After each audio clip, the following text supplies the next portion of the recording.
I'm the Executive Director of the Albany Public Library. We're going to do a brief community report before we start the forum, and I'll go over the rules before we do that. The moderator, myself, will ask candidates 4 questions. Each candidate will have 2 minutes to answer them. Every candidate will get a chance to answer 1 question first. All the candidates will answer all the questions. After this section, we will adjourn. And the formal part of the forum, adjourn the formal part of the forum, and invite the audience to mingle with the candidates for an informal, one-on-one discussion. The audience will have about 30 minutes to talk to the candidates. This session will be videotaped and also put on our YouTube channel. So I'll start with our community report. In 2018, the Albany Public Library loaned out about 640,000 books and other materials. We saw about 831,000 visitors at our 7 locations, provided Wi-Fi and public computer sessions about 215,000 times, hosted 58,000 people at programs, activities, and events, and hosted groups and individuals 8,940 times in our meeting rooms and study and workspaces. This is just 1 year with the Albany Public Library, and outside of circulation, we saw an increase in almost all of these metrics by about 4 to 5%. And while circulation has gone down, we're happy to report book circulation has remained steady. So what are our highlights in 2018? Well, we expanded hours at 3 branches, Howe, Pine Hills, and Washington Avenue. We ensured faster connections on our public computers and Wi-Fi, 5 times faster than their original speed.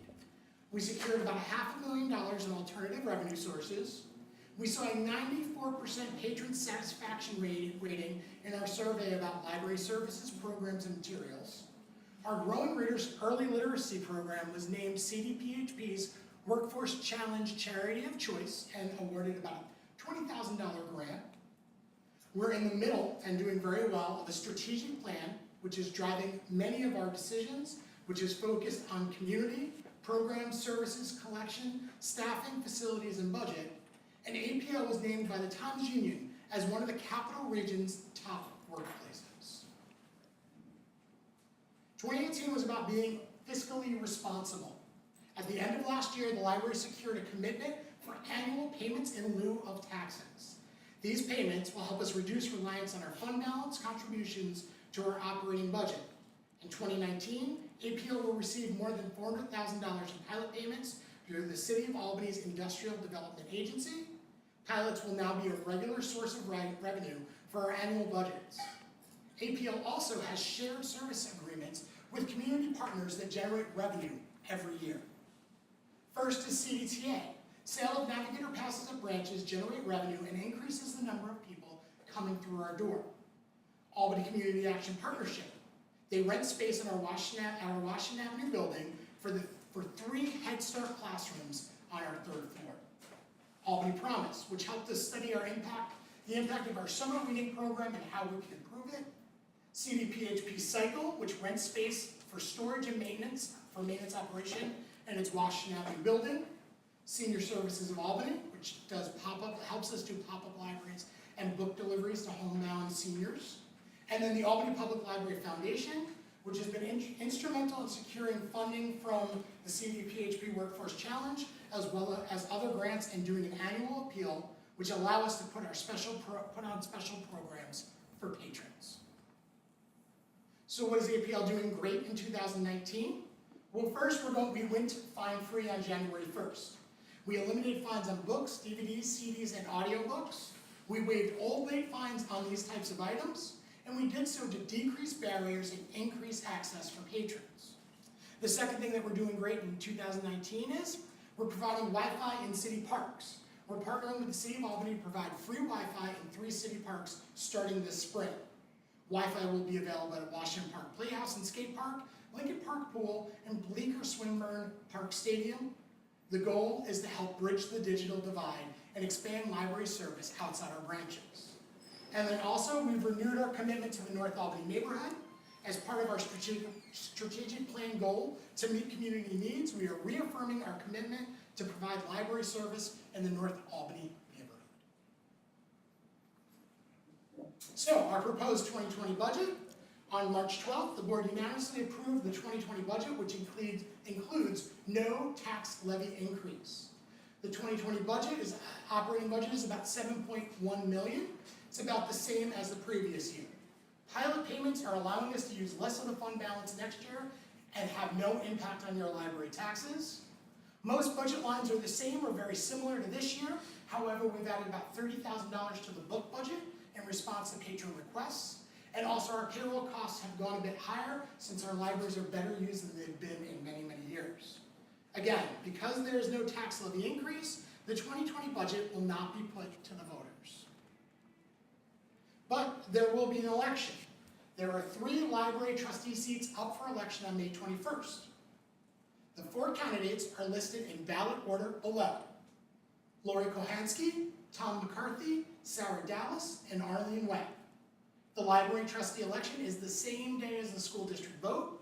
Check our website for updates, www.albanypubliclibrary.org, and also find out information about your polling places at albanyschools.org. And now on to the trustee candidate forum.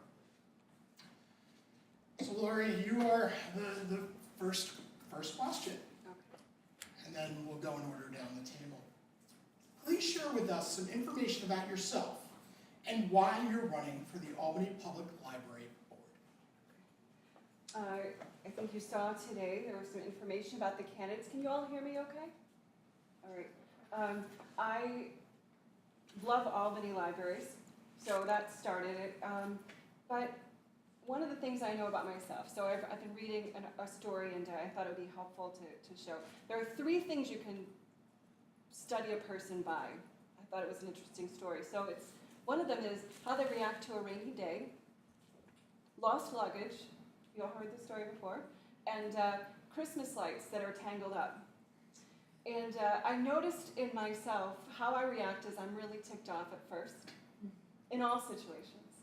And then I quickly pivot and show up, pay attention, and try to find ways to fix the situation. Luckily in the libraries, I don't see a situation that needs to be fixed, but I do see ways that I can use my gifts in strategic planning, in being present in the community and trying to build bridges between opportunities in different organizations, and my passion for people and making sure that places that we have in this city truly do live out the equity that Mayor Sheehan has gone around and talked to a lot of the neighborhood associations and really highlighted as a way that we are called to live and to be in this city. That it is about keeping libraries as centers of places for every single person who walks through the door, to be treated with the hospitality I felt when I moved here about 2 years ago.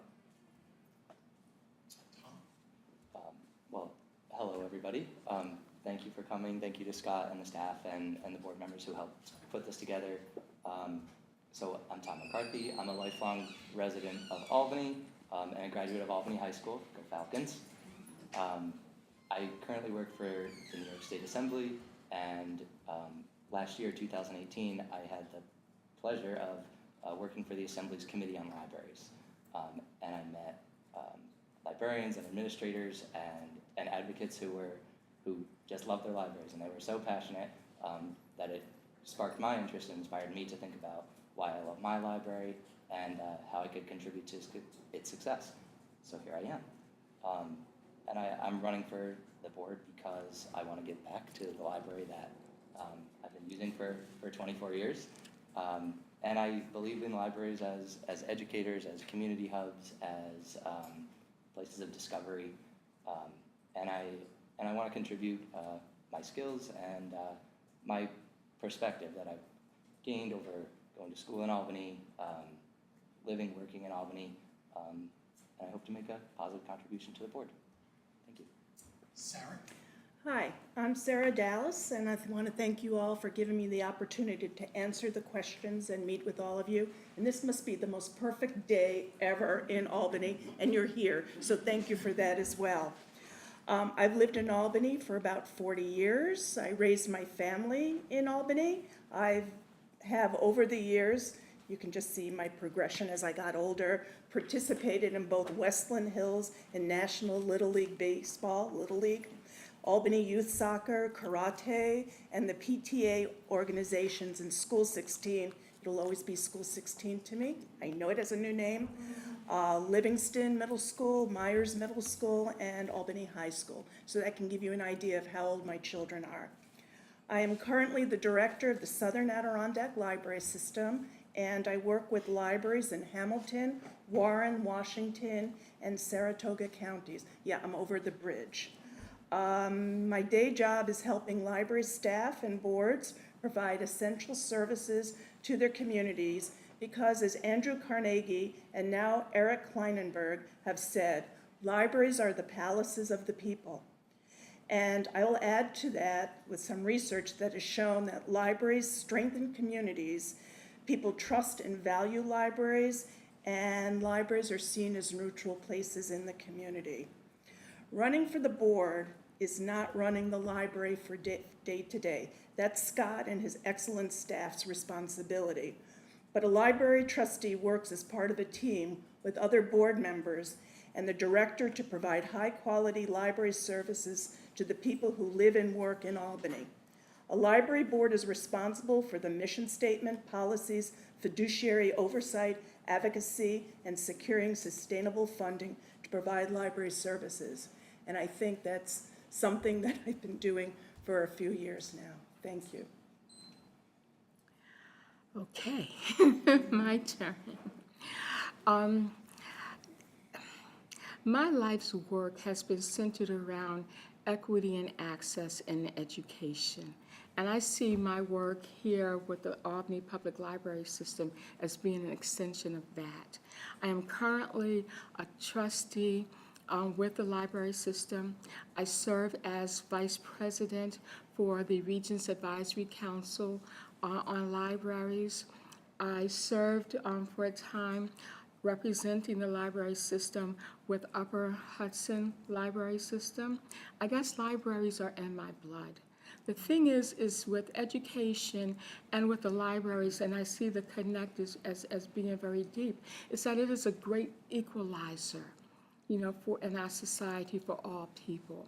It is a gateway for everyone from cradle to through careers and beyond to have an equal footing, okay, and a share in sharing that American dream. I'm running for the library because I want to be a part of something that is born in excellence and that continues to create opportunities and advance opportunities for everyone. So I am continuing this work, and I'm honored to have this opportunity to run for this office. So we'll move to the second question, which will go to Tom. What role does the library play in the city of Albany today? So I think the answer to that question is different for every person who comes through the door, right? For some people, libraries are about books and movies and music and renting them, like a traditional library. Other people are using the library for 21st century essentials. Not everybody has internet access at home, tax help, financial planning, home buyer assistance. Our libraries are doing a great job providing that to so many residents. And for some people, that's the only reason they walk in the door. For other people, it's just their social outing for the day, right? They can talk with the staff, they can maybe meet a neighbor, and it makes them feel like they're part of the community. And that's such a vital function as well. So if we want to answer the question, what role is our library playing? I think we should look at it on the individual level rather than just the tax levy or just the 10,000-foot view.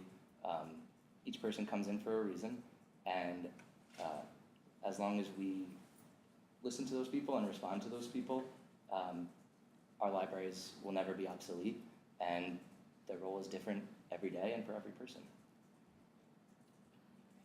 Thanks. I'm going to call Albany Public Library APL because acronyms is my middle name. The mission of the library, APL, is that it educates, entertains, and empowers the Albany, New York community. That's a big mission. APL provides services to the community I'm sorry, I wrote this before you said it. I'm No, not that's stealing your fine. words. From It's what you- prenatal through probate. Books may be the brand, but APL is more than books, computers, and Wi-Fi.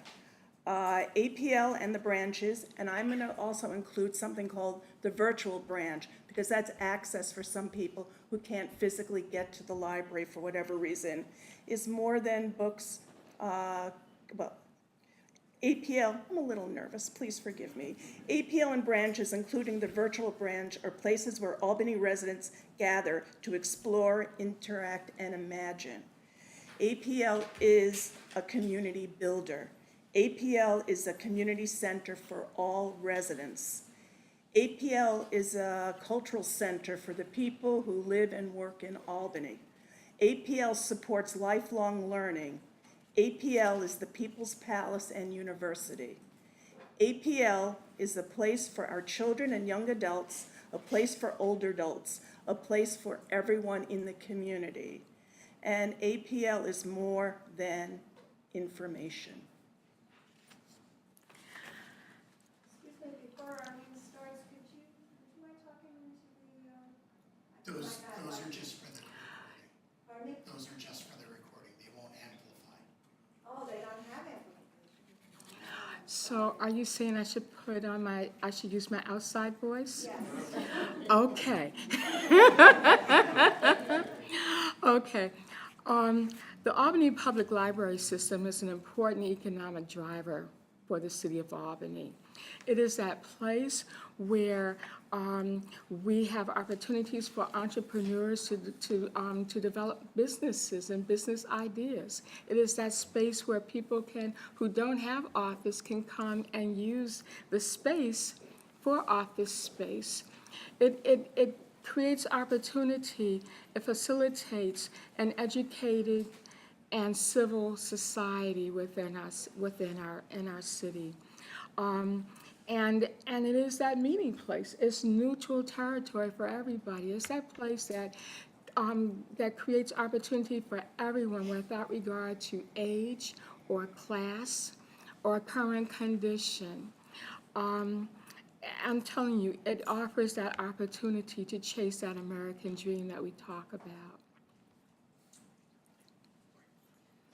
I already touched on how I see it as a place of equity, which all of us have touched on. I also think it's a place of wonder. For me, wonder is an important ingredient that I look for in community organizations. And what I've noticed is when wonder is present, there is the ability to react and interact appropriately right now in this time and place, taking the resources that we have, financial resources and people resources, and creating spaces where there is freedom, where there is creativity, where there's hospitality, where there's equanimity, where we face things positive and negative and just deal with them head on and with a courageous and peaceful heart. So I see it as a place of equity, wonder, and then also as a place where you can live out what I like to call neighbor justice, that we are all called to use the resources we have in our lives to be aware of our neighbors, but to live out systemic ways to make change. Our libraries are full of books and people resources that can help us to identify and face head-on the issues that I think our world is dealing with right now. I've been reading a book actually called The Library. It's the library book, I should say, Susan Orlean, and it gives a wonderful history of libraries. Get it once I turn it back in at Delaware Branch. But in it really identifies the history and how in cultures where there is no freedom and no ability to make change in a society, the libraries have been devastated, some burned down, some used in situations that we are luckily not facing in this city and in this country. And so we're part of a network of wonder that hopefully will take us to a different way of living and being in the world. So question 3, we'll start with Sarah. What are the most important issues facing Albany Public Library as we move into the future? That's a good question. The Albany Public Library must be accessible to all members of the community. And next year, maybe microphones. Yes. Let me share with you about excellence. To me, excellence must be defined locally.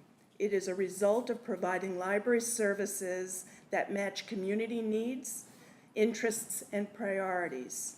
Excellence does not require unlimited resources. It occurs when available resources are allocated in ways that support library priorities. Excellence is a moving target. The best decision-making model is to estimate, implement, check, and adjust, and then to estimate, implement, plan, and adjust again. So that's something that the library, I think, needs to do, is constantly look at its services. APL priorities must align with the community's priorities, and that's what your plan of service has done. It was a community-based plan of service. APL can't be everything to everyone, but it needs to determine its role, whether it's the lead agency or a partnering agency. But if it can't be the lead agency, I know the library is a strong community partner. Again, things that I feel are important to APL. One, it must have sustainable funding. It must evaluate its community services and make adjustments if necessary. It'll need to have both community and financial support to provide services in the following area. Did I use up my time?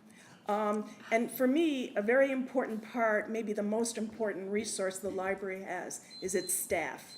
It has to have a good library collection and resources, and the library buildings and online presence must also support the library's mission.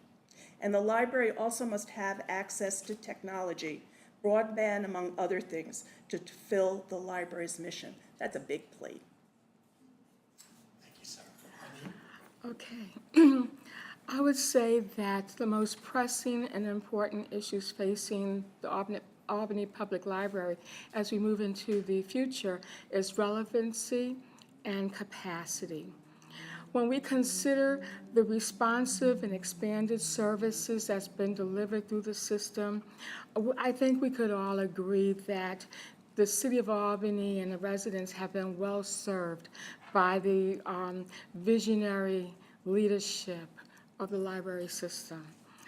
But the thing is that, and it's been very effective in terms of its management processes. When we take a look at the budget and where we're standing today, we wouldn't be here if we weren't forward-thinking and good managers of the resources that we've been charged with. And I say we because I'm currently a trustee and I feel I'm part of it.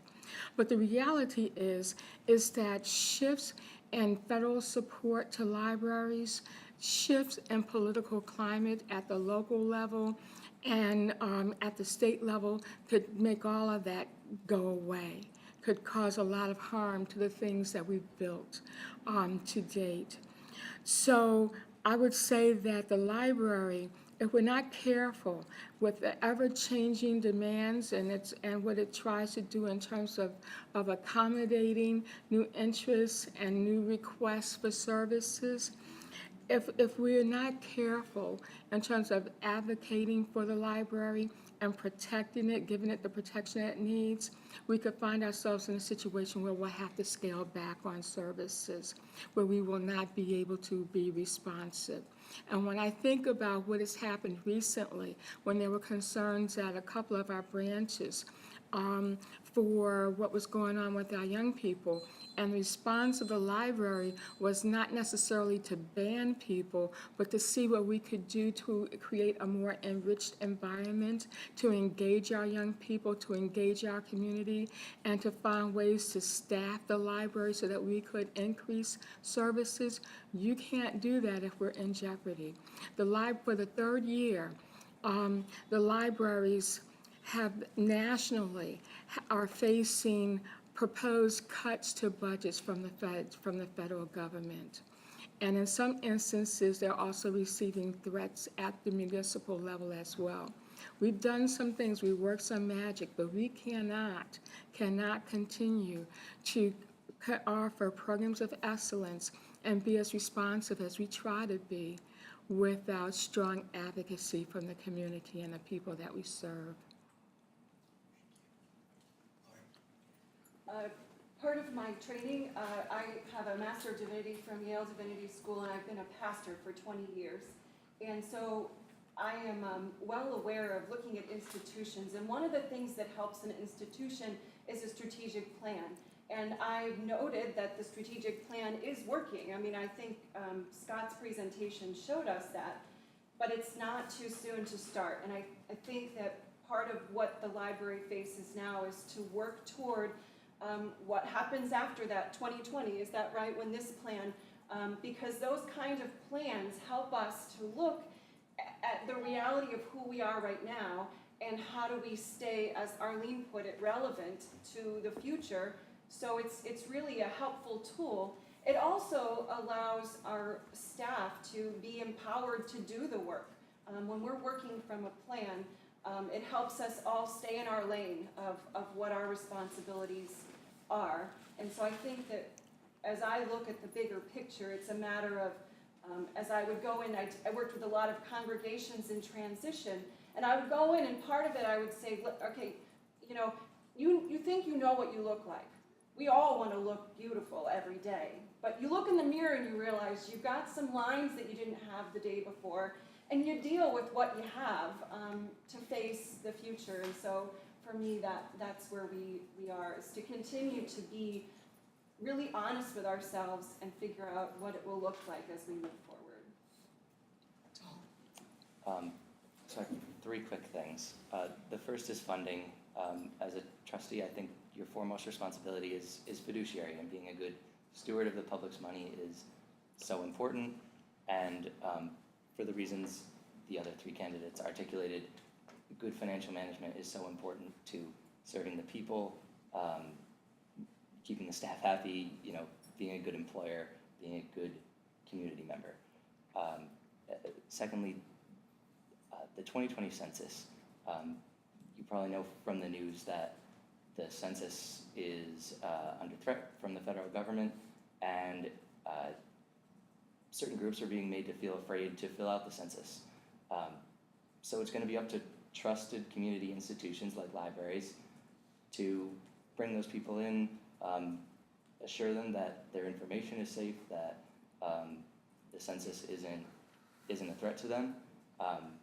I was at a school board meeting recently, and Superintendent Adams mentioned that if Albany's population hits 100,000 in the census for the first time in many decades, the school district and the city will be opened up to millions more dollars in funding from the federal government. So there's a lot riding on the census, and I know our libraries are on top of it, and it's just a thing we can't let our guard down. And the third thing is just countering the general narrative that libraries are obsolete, that in the 21st century their function has been taken up by the internet or whatever else. If you're in this room, you probably don't think libraries are obsolete. But we need to make sure our facilities, our programming, our public image as this library system, but as libraries, as a societal institution, are relevant and are responding to what the community needs from them. So as a trustee, if we take our experience in the community and bring it back to the board and help guide the work of the library, I don't think we'll have a problem with that. Thank you. So our 4th and final question will start with Arlene. What skills would you bring to the board to help fulfill the key board roles of financial oversight, long-term planning, and working as a team? I understand the role and the responsibility of boards, of trustees, and how we work with systems, how to support the staff. I have a strong background in program development and not-for-profit management. I am strong in strategic planning, cross-sector collaboration. I work very closely with the Albany City School District and with colleges and universities in the community. I work with the community. And I think the most two important things that I believe that I bring to the table is that I have a collaborative spirit. I like working with people. I have listening ears. I care about what people think and what's important. And I never assume that I have all the answers. I always step back and pay attention to what is going on, because sometimes the thing you think you understand or the thing you know is not what is happening at all. And so I think that my ability to step back, listen, pay attention, care about what is really going on and to dig deep, and my ability and will to work with others, I think will help to advance the work of the board and the things that we're trying to do in a spirit of excellence, because that is what we care about, and that's what I support. Lori? When I care about something, I show up and I work hard, and I care about the libraries, and I care about this community. I did not grow up here. I didn't even know I was going to move here till my husband's job brought us to this city. But I have to say my roots here are just as deep as where I grew up. And I grew up in a family that was modeled for me from a very early age that if you you really need to be part of the solution, not the problem. And so I've lived that, and I want to do it here. As I've said before, some of what I bring is an ability to look at a system and to ask good questions, because again, I agree we don't all have the answers, but the ability to ask questions that may lead us somewhere, to also recognize that I'm not a librarian, so I bring a perspective of, as I said, I'm a rostered person in the Lutheran Church, and I'm also an artist at the Albany Barn. So I bring these other varying perspectives to the table that may be a bit different, and that's who I am. So my day job involves creating policy that both improves quality of life for New Yorkers, but also respects the taxpayers. And I think those are two things we're trying to do as trustees. Services versus good uses of our public money. And I think Sarah did an excellent job articulating the process of decision-making a moment ago, which I couldn't agree more with. You don't always know the consequences ahead of time. You can't always contemplate all the effects a decision's going to have. But if you have a process and critical think and collaborate, you can reach a really good decision. As far as teamwork, I work in a small office, and we pick each other up when we need the office to run smoothly. I've done a few different jobs in our office, and having experience of being scheduler, being legislative director, being communications person at different points in time has really helped me understand where other people are coming from when working as a team. So I think teamwork is about give and take. So if someone has a different priority than you on a given day, understanding where they're coming from is how you're going to be able to work it out. And through collaboration, it's the best system for reaching good decisions, especially in an organization like a library that is serving so many people and is governed democratically. So I really look forward to working as a team and bringing an Albany-focused point of view to the board. Sarah? Boy, you all have a hard decision.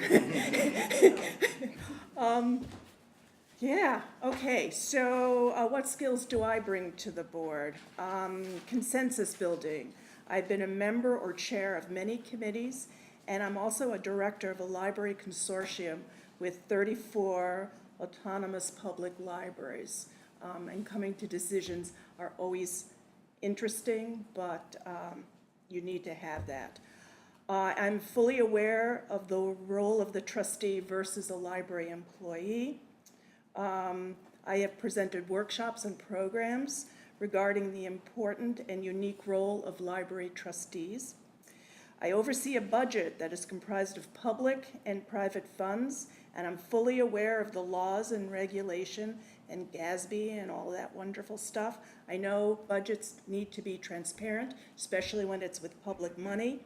And I know that the budget must also be based upon the library's priorities.